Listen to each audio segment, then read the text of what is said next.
Francis Farrell is a journalist and photographer and reporter at the Kyiv Independent. He's a recent international studies graduate and a Russia and Eurasia area specialist with interest and experience in the areas of elections, media freedom, regional and hybrid conflicts. He's a native English speaker and also Hungarian with fluent Russian and Ukrainian languages. Today, we're going to be talking about an article he wrote in the Kyiv Independent, which has received a lot of attention, and that is about how Ukraine could still the war. Sorry, did that begin? And this is how Ukraine could still lose the war and what needs to be done in order to prevent that. Welcome to Second Curtain. Please like and subscribe to discover more fantastic speakers we have on the channel. Do please also consider becoming a patron to support the work of the channel, and also do look up the Kyiv Independent if you can. Subscribe to it because it is a fantastic source of information about Ukraine and the war. Francis, welcome to the channel.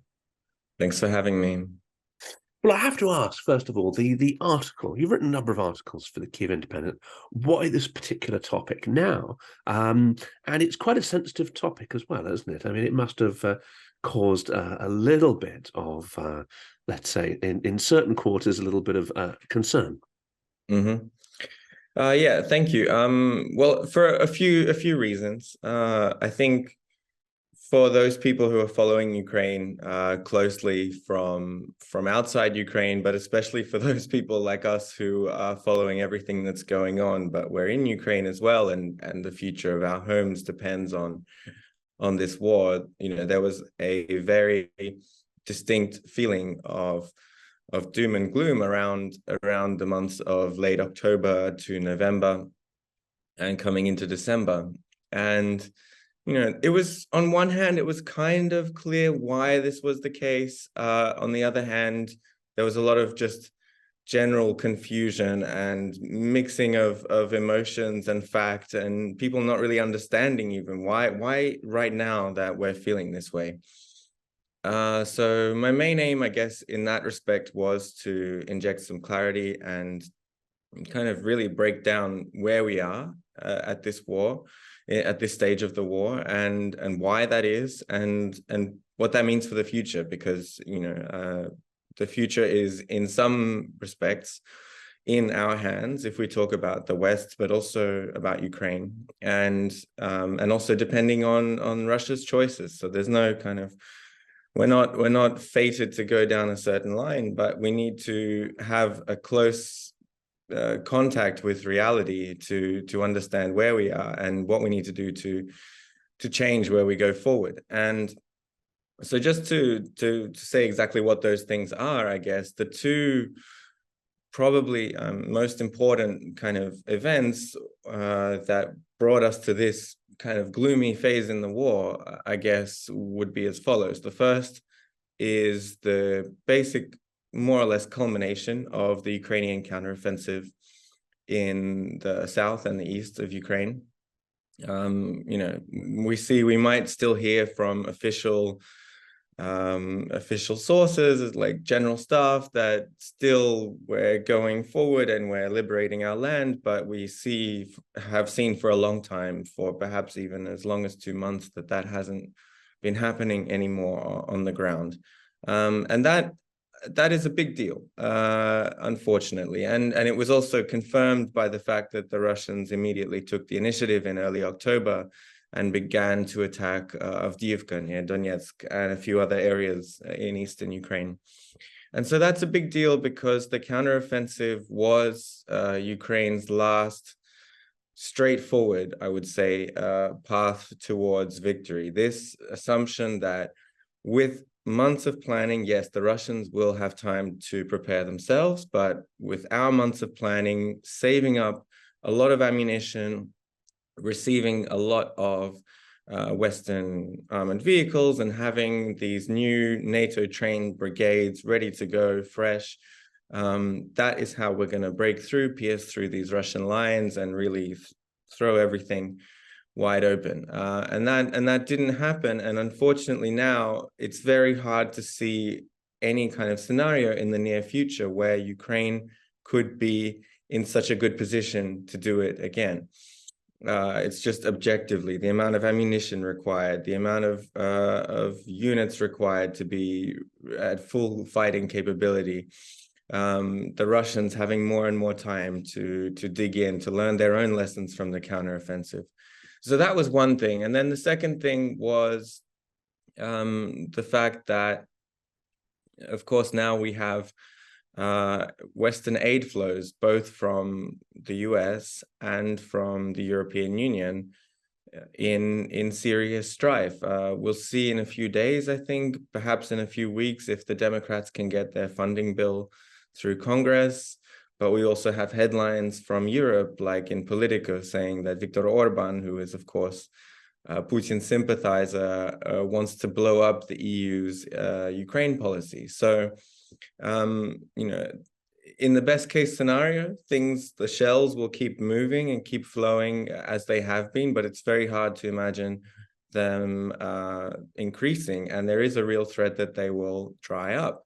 And so both these things together, both the counteroffensive culminating, Russia taking the initiative, and the threat of aid flows drying up, it completely changes the general discussion we've had about what could happen in this war in the mid to long term. Because when we were all waiting for this Ukrainian counteroffensive, there was a lot of hope that it would succeed, and that would be the road to victory. So either it succeeds and we have victory, or we get close to it, or it kind of maybe fails, but there'll still be more or less a stalemate. But when you add the threat of aid stopping, then, and you see how much energy the Russians still have to go forward, unfortunately, it seems like now defending and holding the line would be almost a good scenario, where the real threat is that the Russians could start going forward,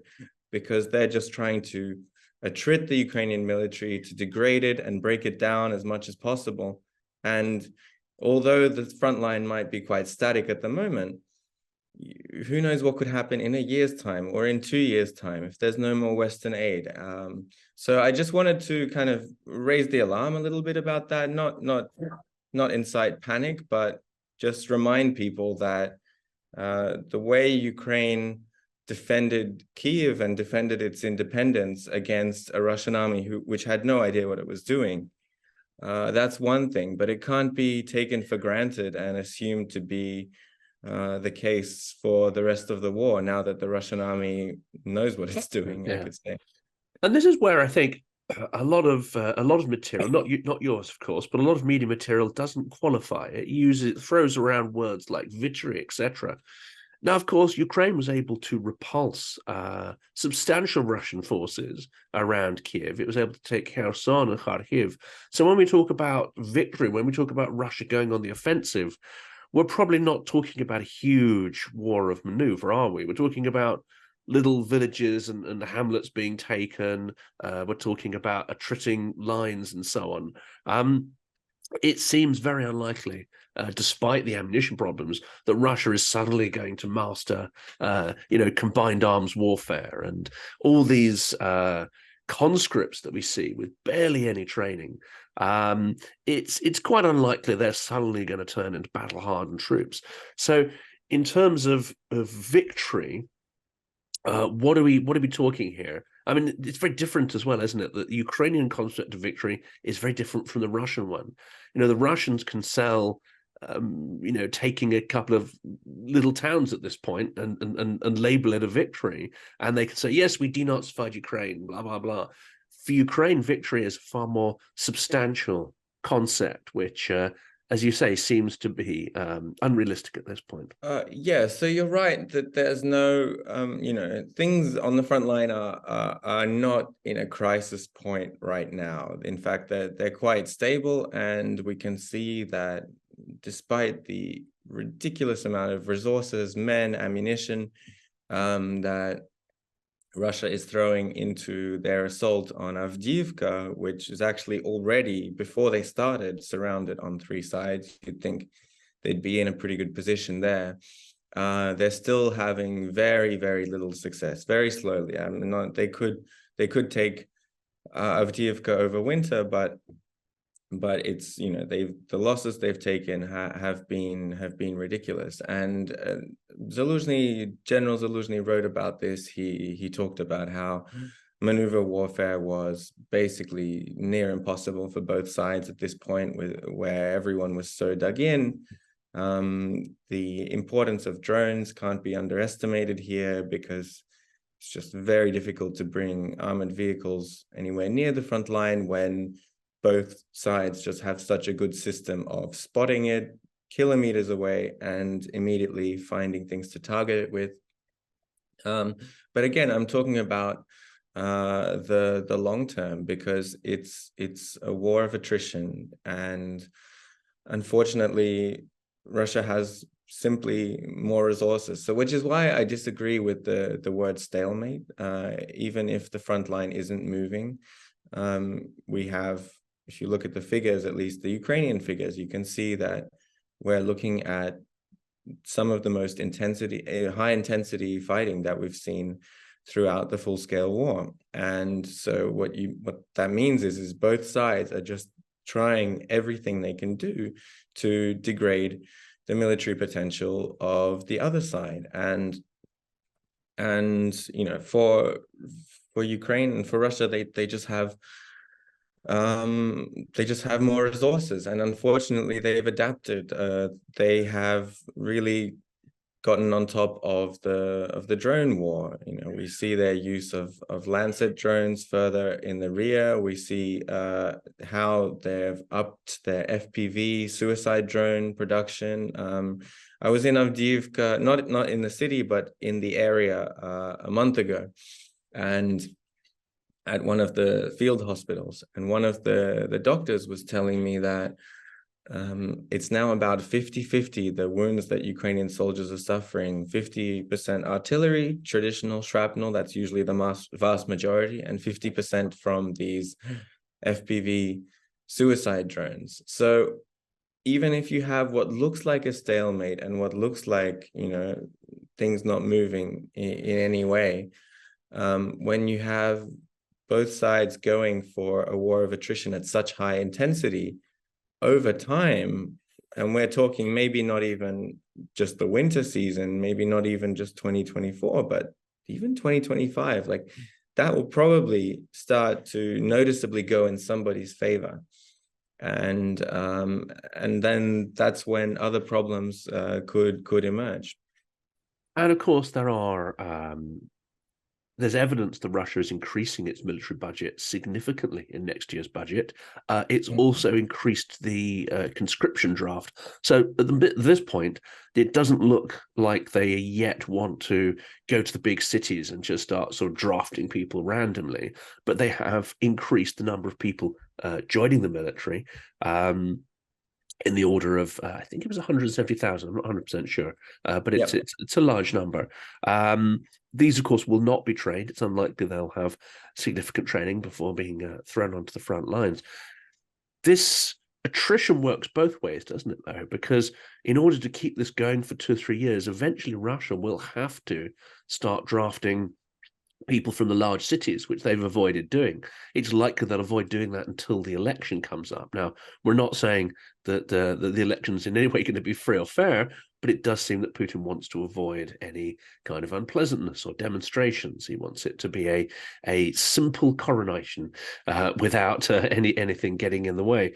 That also is a point of significant risk for Russia, isn't it? Because you could see vast numbers of people fleeing the country once again. Yeah, and this is where we get to, I guess, the consequences in the rear of both countries of such a brutal war of attrition.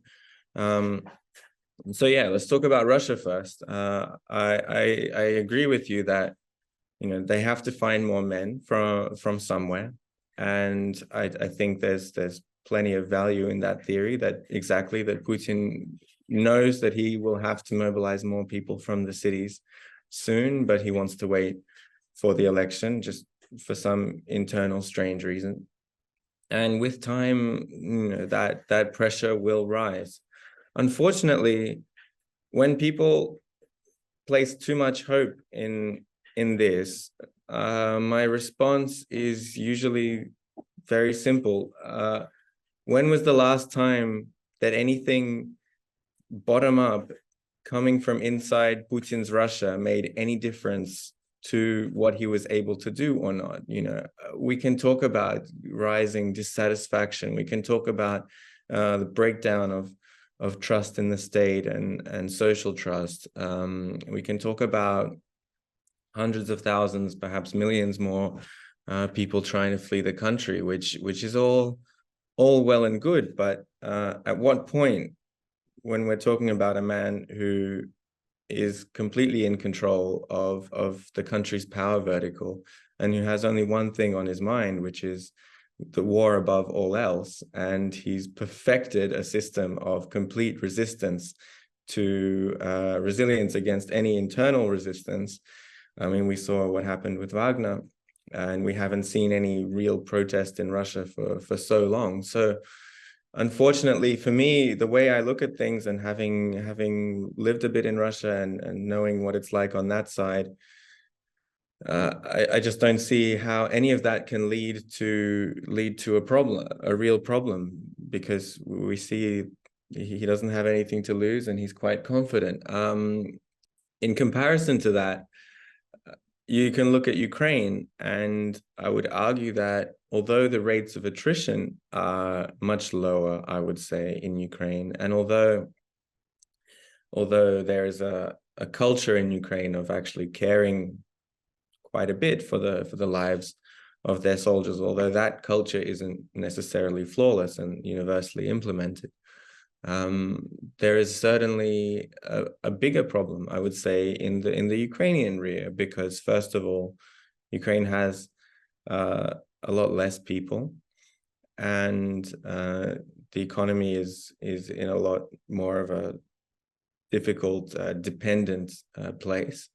But most importantly, Ukraine is a democracy. So when the time comes for things to be pushed too much to the extreme, of course, it's a country that has a strong culture of defending itself and defending its independence, its sovereignty and its own democracy. We wouldn't be here if they had the same completely apathetic attitude that most Russians have.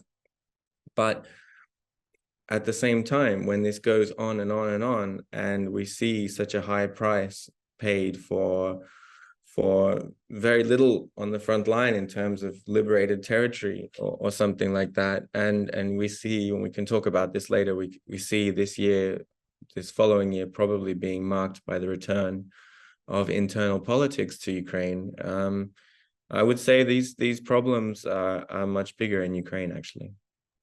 And internal politics is an interesting one to go on to. I mean, we'll get back to Zaluzhnyi and Zelensky's article in a minute. But that's been a significant feature of this period. Since the articles were published, there have been certain voices. Now, of course, the most notable of these is Arestovich, who has very little in the way of a political power base. And Ukrainians have assured me that he's not a Russian asset. I'm not 100% sure, given his behaviors that clearly seems to be undermining the state. But you also have others. Goncharenko, notably, has started injecting criticism of Zelensky. So what are the risks of a return to politics? And in fact, is it difficult to label this as a bad thing, given that Ukraine is a democracy, and you can't put a lid on that forever? Yeah, so it's not just Arestovich or Goncharenko or Poroshenko's people. We're also, we're also seeing shots fired back the other way by people from Zelensky's party, who seem to see Zaluzhnyi himself as the main political threat, and it's all very strange. It's understandable, but it's strange that these high-profile people who openly know that the fate of the country is at stake here are really prepared. I mean, it hasn't got too ugly yet, I would say. There's a lot. It can get a lot uglier, and Arestovich, I wouldn't worry about him too much, because public opinion has certainly shifted against him, and I think he might have even left Ukraine. But it's strange, because on the one hand you have the issue of elections themselves. So that's and then I think Zelensky, after having publicly and privately entertained them for a long time, I think he definitely made the right decision by saying, no, this is not the time. But behind elections, the problem with elections is that it not only incites political competition, it makes political competition absolutely necessary to come forward. And when you don't have elections, then it kind of simmers in the background, and it has the potential to flare up and get ugly. But at least there's no immediate maneuvering to be done. I think when Zelensky was asked about elections in an interview a few months ago, he made an interesting comment that so many people say that it's in my interest to hold elections now during war so I can cement my power, but so many people are also saying that it's not in my interest to hold elections so I can kind of kill the political process and start forming a dictatorship here. Personally, I think what a lot of these people perhaps should be reminded of is that the most important thing now is the battlefield and the country's performance on the battlefield, and the decisions that need to be made for that to be competent. And so, perhaps in theory, you might not think that political competition or even elections is such a bad thing during wartime, when you potentially see that it could have a real effect on the big strategic choices that the country makes, especially when, again, there's no guarantee that we're on a straight path towards victory here in this war. So every one of those decisions is a great matter of national security. That's when things potentially get really dangerous. And of course, we know that Russia will leverage what it sees as the weaknesses of democracy, and electoral processes are a classic place for Russia to try and sort of hack or conduct active measures. Is that another consideration here? Yes, I would say it is. It's not as easy to do out in the open, for example, in the same way as Russia could mess with the discourse of elections in Western countries,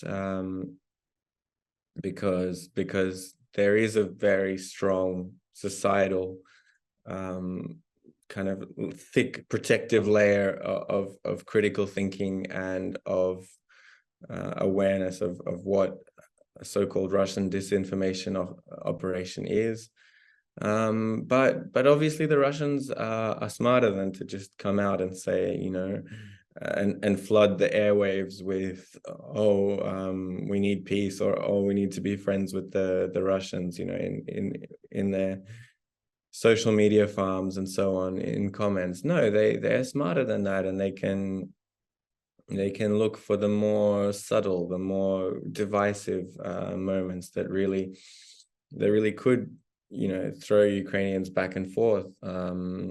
For example, one thing that comes up a lot in social media comments, and of course it's hard to analyze this and see who's a Russian bot, but I think the Russians are known to have focused on this issue, is the idea of corruption and of corrupt MPs and council members, and how their kids are in overseas or something, or they're holding lavish weddings, stealing money. They're definitely not going to fight, while more and more people are being taken away in the villages or in the cities, even especially in Russian-speaking regions. And there are a lot of half-truths there. There are a lot of MPs who are actually fighting, for example.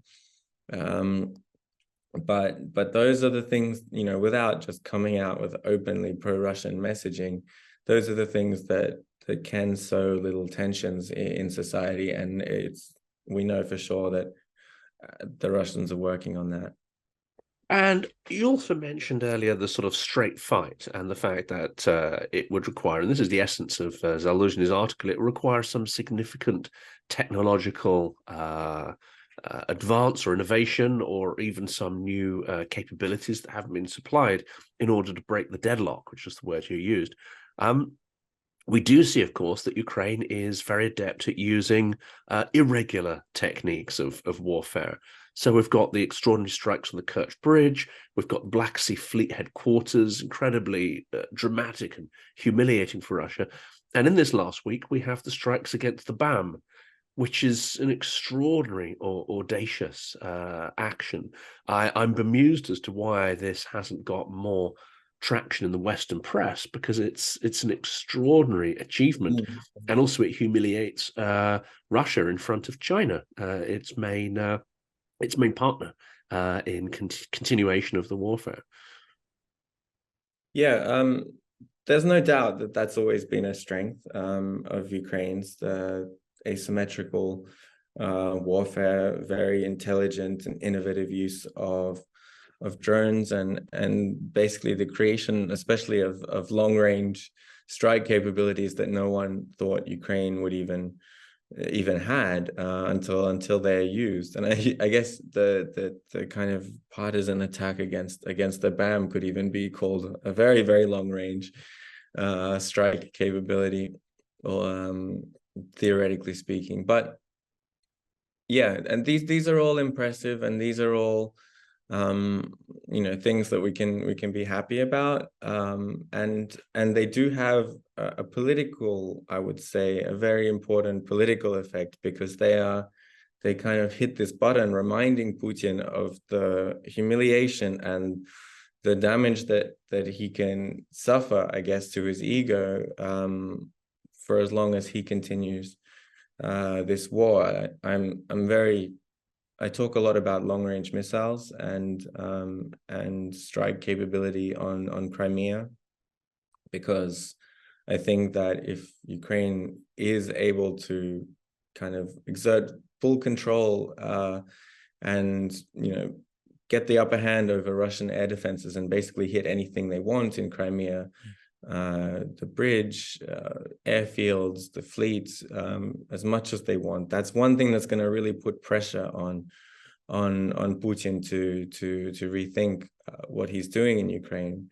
But just the unfortunate thing is that these events are a long way away from the front line, and you can talk about logistics, you can talk about public opinion and humiliation, but at the end of the day, those kind of headline grabbing things are not immediately what's going to suddenly empower Ukraine to get through these several mile thick minefields and underground trench systems that we have on the front line. That still needs to be done with enough munitions on the ground, enough artillery, enough FPV drones, and a capable, coordinated, combined arms offensive, by Ukrainian units on the ground. And I don't know if you read the recent Washington Post 2-part series on the counteroffensive.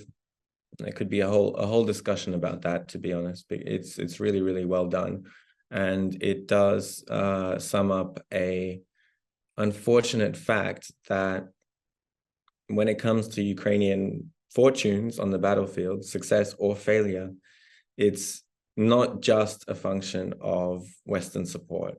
My article was more focused on that because it wouldn't make sense to try and cover both, and it is in many ways a function of Western support. But the other huge half of the equation is what the Ukrainians do with it and how competent they are. And so it just seems a long, long way away, where on the highest level, somehow there could be enough support, enough material, and enough, competence and intelligence to do this whole thing better a second time. Yeah, so you've got two sides who potentially do not have that sophisticated training in sort of combined arms and maneuvers. Hence, you cannot tackle really complex operations, and this I guess applies to both sides. And hence the drone warfare, and you control the things that you can. Yeah, although Russia has an air force, and that's a big difference, and it made a big difference for the Ukrainians who are trying to attack, who didn't have their own backing, and it makes things a lot easier for Russians when they want to attack, but they still fail for other reasons.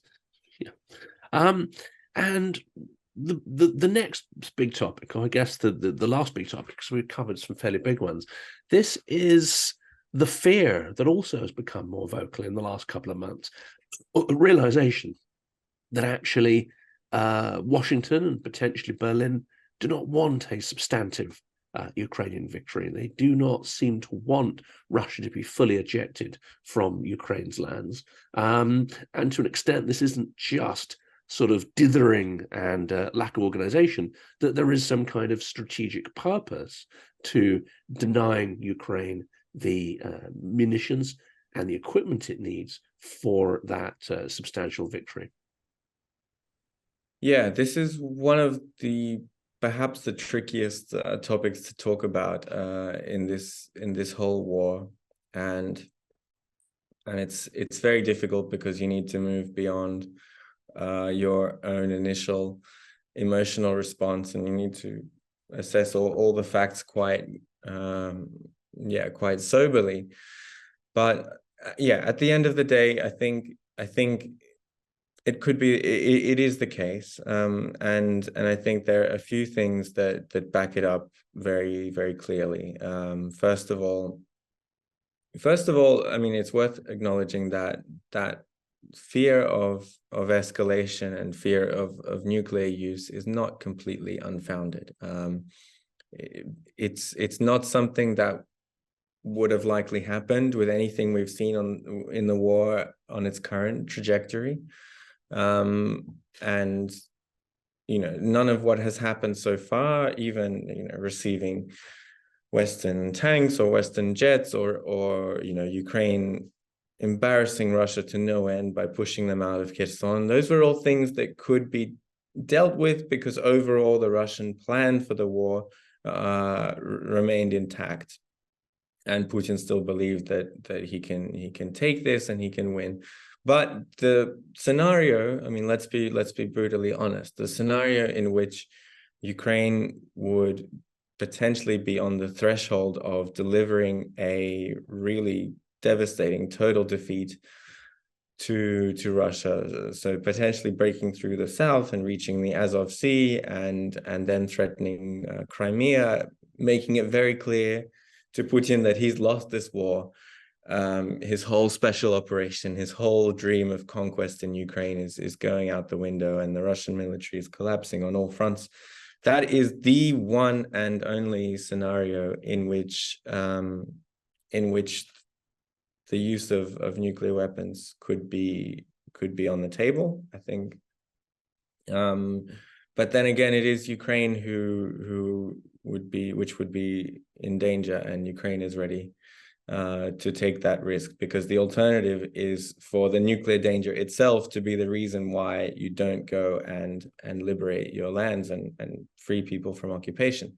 And do we think that nuclear threat is more of a scorched earth policy? Because tactically, it probably wouldn't give a huge advantage to Russia militarily. Your own forces would have to be fighting in a radioactive wasteland, the same as your opponent. So it's not clear that would give any significant advantage militarily. Yeah, well, I mean, there you get into some very scary hypotheticals, and again, unfortunately, Russia is centralized and all under one man. So it didn't make sense for anyone else to invade Ukraine in the first place, but he was like, "Yep, we're doing this." And the same thing goes for nuclear use, I think. So I wouldn't, it's weird to talk about, but it's impossible to rule out not only tactical use, but some kind of strategic use, symbolic in the same way the Americans did to quickly force a surrender. But yeah, moving on, like so that fear is legitimate, although I don't think it's a legitimate reason not to empower a Ukrainian victory. But the other obvious signs are the public statements, from the very start of the war, whether people are talking about not humiliating Putin like Macron used to say back in the day, or constantly saying that we can't give this because we're worried about escalation. Whereas where they did eventually give that in 6 months or a year down the line. You can see how they form these statements. It's always as long as it takes for the long haul. Or if they're being really honest, it's about setting conditions for a just and durable peace. But you very, very rarely, if ever, hear them talk, Biden or Blinken or Austin or Scholz or someone like that saying our goal here is to give Ukraine everything it needs to go all the way to Crimea and so on. And then behind those statements, obviously, lie political decisions about the delivery or non-delivery of certain weapon systems. And I think, again, long-range missiles are the most obvious example of this, because they might not necessarily be the wonder weapons that will immediately cause Russia to break apart, but they're a good indicator of political will, as I wrote in the article. When we talk about the ATACMS missiles, for example, and how they were only given a handful, maybe a couple of dozen of the shortest range ones, so not the range that can hit the Crimean Bridge, but just the 165-kilometer version with cluster munitions. And immediately before they were even announced, they used them so effectively against these Russian helicopters. And those Russian helicopters were the ones that had done so much damage to the Ukrainian counteroffensive. And so it's very hard at this point to find a reasonable moral justification for that. And again, it's a question of time, because Ukraine is responsible for this too. But if those systems were in Ukrainian hands, the political decisions to give them were made a lot earlier, in the very first months of the war. And then obviously, yes, people say, yes, you need time for training, you need time for delivery, for logistics, but you have to look at when the political decision was made to actually give them. You can't say, oh, well, Ukraine could never learn to use this in time, when they were only given a year and a half into the war.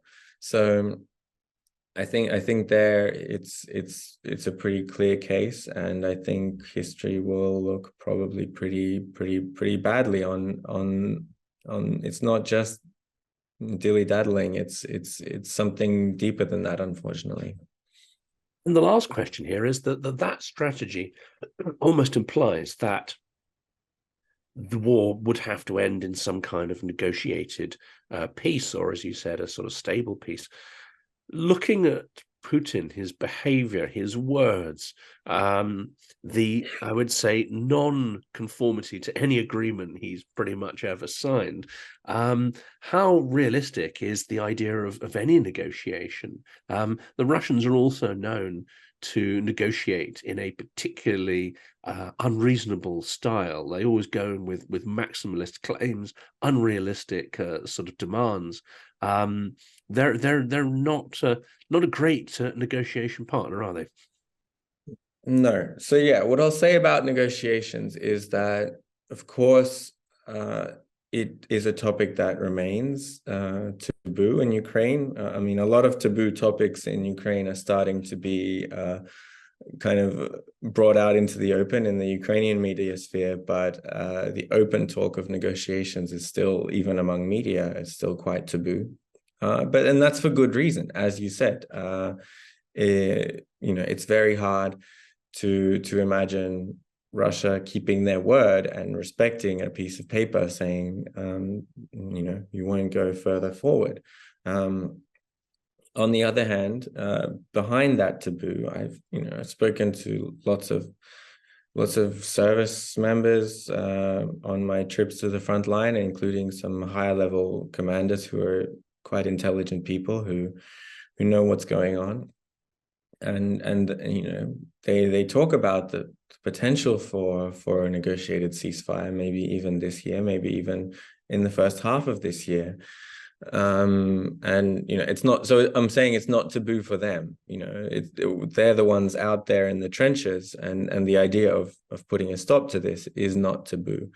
Unfortunately, you have to make a contact with reality, not only with the reality of negotiations potentially being on the table, no pun intended, but also with the reality of what needs to be done to actually put Ukraine in a position where it's at all in their interests to negotiate. Because the last thing we want, and this is what I wrote about, the last thing we want is for Ukraine to be desperately suing for peace. Okay, so the causal kind of chain that people like Trump or Musk sometimes bring up is that we cut off aid to Ukraine and then force Zelensky to negotiate, and then there's peace in Ukraine.